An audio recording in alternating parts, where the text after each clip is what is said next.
আইসির ফোন বাজেয়াপ্ত করা হলো, যে বোলপুরের আইসিকে শাসানি দিয়েছিলেন এই অনুব্রত মণ্ডল, যে হুমকি দিল তার ফোনই অধরা। কথা বলবো, আমাদের সঙ্গে রয়েছেন আমাদের প্রতিনিধি ভাস্কর মুখোপাধ্যায়। ভাস্কর, দেখো দেবস্মিতা, বোলপুর থানার আইসি লিটন হালদারের যে দুটি মোবাইল ছিল, সেই দুটি মোবাইল বাজেয়াপ্ত করা হয়েছে এবং পুলিশ সূত্রে আমরা যেটা জানতে পারছি, একটি আইফোন এবং একটি অ্যান্ড্রয়েড ফোন। এবং যেটা জানা যাচ্ছে যে অনুব্রত মণ্ডল মূলত ফোন করেছিল আইফোনে, এবং সেখানে যে অ্যাপ থাকে সিকিওর অ্যাপ ফেস টাইম, সেই ফেস টাইমে কল করেছিলেন এবং এই ফেস টাইমটাকেই কোনোভাবে হোক সেটাকে স্পিকার করা হয়েছিল এবং অন্য একটা ফোনে রেকর্ড করা হয়েছিল পুরো বিষয়টি, যেটা তদন্তে উঠে আসছে। এবং তার ভিত্তিতেই দুটি মোবাইলই সিজ করা হয়েছে এবং মোবাইল সিজ করে সেগুলো ফরেন্সিকে পাঠানো হবে বলে আমরা পুলিশ সূত্রে জানতে পারছি। এবং পুলিশ সুপার আগেই জানিয়েছিলেন যে পুরো বিষয়টি তিনি তদন্ত করবেন। অনুব্রত মণ্ডল ফোন করেছেন, অডিও ভাইরাল হয়েছে, সেটিও যেমন তদন্ত হচ্ছে। আবার অভিযোগ উঠেছে যে আইসির কাছ থেকে এই অডিও ভাইরাল হয়েছে, সেটিও তদন্ত হবে।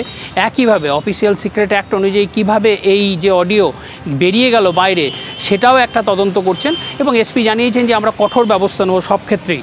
এবং যেটা জানা যাচ্ছে যে অনুব্রত মণ্ডলের কেন মোবাইল এখনও সিজ হয়নি, যেখানে আইসি সিজ হলো। এবং যেটা পুলিশ সূত্রে জানা যাচ্ছে, যেহেতু অনুব্রত মণ্ডল অসুস্থ, তাই তার সঙ্গে এখনও পর্যন্ত পুলিশ কথা বলে উঠতে পারেনি।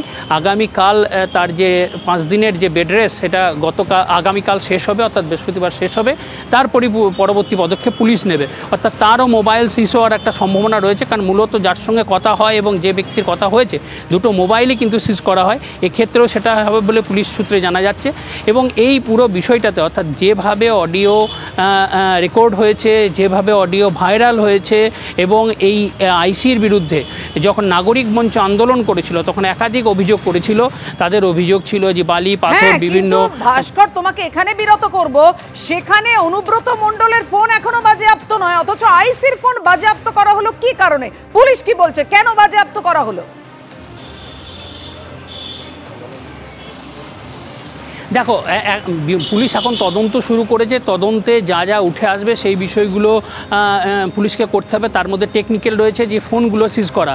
এক্ষেত্রে যেহেতু আইসি এখন তিনি থানার মধ্যেই রয়েছেন এবং তার বিরুদ্ধে বিভাগীয় তদন্ত শুরু হয়েছে, তাই তার মোবাইল আগে সিজ হয়েছে। এবং পুলিশ যেটা জানাচ্ছে, অনুব্রত মণ্ডল অসুস্থ, তার সঙ্গে পুলিশ এখনও কথা বলে উঠতে পারেনি, তাই তার মোবাইল এখনও তারা সিজ করতে পারেনি। কিন্তু তারও মোবাইল সিজ হবে, সেটাও কিন্তু পুলিশ পরিষ্কার করেছে।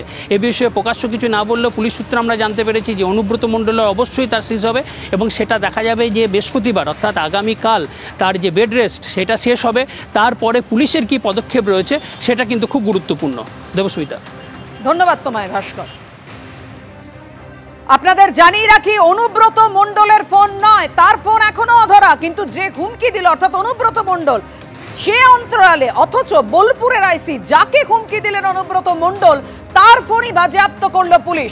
বোলপুরের আইসি লিটন হালদারের দুটি ফোন বাজেয়াপ্ত করলো পুলিশ। কেন এখনো অনুব্রত মণ্ডলের ফোন বাজেয়াপ্ত করলো না পুলিশ? আইফোনের ফেস টাইম অ্যাপে কল করেছিলেন অনুব্রত মণ্ডল, সেই ফোন স্পিকারে রেখে অন্য ফোনে রেকর্ড করেন আইসি। অনুমতি না নিয়ে কারো ফোন রেকর্ড করা বেআইনি। আইসির বিরুদ্ধে বিভাগীয় তদন্ত নিয়ে এমনটাই দাবি পুলিশের। সূত্রের এমনই খবর। হ্যালো, আপনি কি বলছেন? আমি অনুব্রত মণ্ডল বলছি। বল বল বল বল, তুই ফোনে রেকর্ড করছিস, আমি সব জানি। না না, পরশু যখন ডেপুটেশন দেবে না, তোকে কোয়ার্টার থেকে মারতে মারতে নিয়ে আস। না, কি হয়েছে, মানে ঘটনাটা কি জানিস না সিঙ্গিতে কি হয়েছে? হ্যাঁ হ্যাঁ, এই পরশু তো, কাল পরশু ডেপুটেশনের ডেট কর, বার করে 13,000 বোলপুরের লোক হয়েছে না?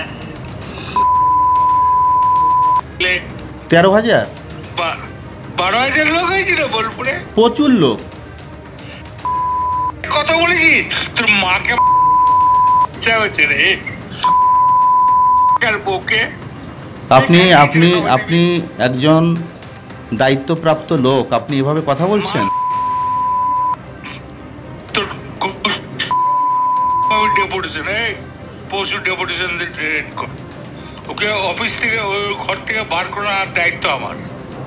রাজীব কুমার, আমি অনুব্রত মণ্ডল বলছি। সরাবে না নাকি? হ্যাঁ, অর্থাৎ যে হুমকি দিল সেই অনুব্রত মণ্ডলের ফোন এখনো অধরা, আর যে হুমকি ফোন পেল সেই বোলপুর থানার আইসি লিটন হালদার, তার ফোন এবার বাজেয়াপ্ত করা হলো। এবং আইফোনের ফেসটাইম অ্যাপে কল করেছিলেন অনুব্রত মণ্ডল, সেই ফোন স্পিকারে রেখে অন্য ফোনের রেকর্ড করেন আইসি। অনুমতি না নিয়ে কারো ফোন রেকর্ড করা বেআইনি। আইসির বিরুদ্ধে বিভাগীয় তদন্ত নিয়ে এমনই দাবি করা হচ্ছে পুলিশ সূত্রে। এই ফোন রেকর্ডিং নিয়ে কিছুদিন আগে শুভেন্দু অধিকারী ঠিক কি বলেছিলেন শুনুন। আইসি বোলপুরের স্ত্রী এবং মা একবার নয় 5 বার 6 বার, কি কদর্য ভাষা। আইসি বোলপুর সাসপেন্ড হবেন। আইসি বোলপুরের এগেনস্টে সবচেয়ে বড় রাগ, তিনি কেন রেকর্ড করে ওটা কাজল শেখকে দিয়েছেন, আর কাজল শেখ কেন এটা লিক করে দিয়েছে। অর্থাৎ বুঝতেই পারছেন, এই যে কথোপকথন সামনে আসে, যে অডিও ভাইরাল হয়, জানিয়ে বিতর্ক একেবারে তুঙ্গে। অনুব্রত মণ্ডলকে পরপর নোটিশ পাঠানোর পরও অনুব্রত মণ্ডল অধরা। এখনো কেন কড়া পদক্ষেপ নয় পুলিশের, যখন বারবার প্রশ্ন উঠছে। তার মধ্যে আইসি লিটন হালদার, যাকে হুমকি দিয়ে, শাসানি দিয়ে, তার পরিবারের সদস্যদের নাম করে একেবারে কুৎসিত ভাষায় গালিগালাজ করেন, অশ্রাব্য ভাষায় কথা বলেন অনুব্রত মণ্ডল, সেই আইসির ফোনই বাজেয়াপ্ত করলো এবার পুলিশ।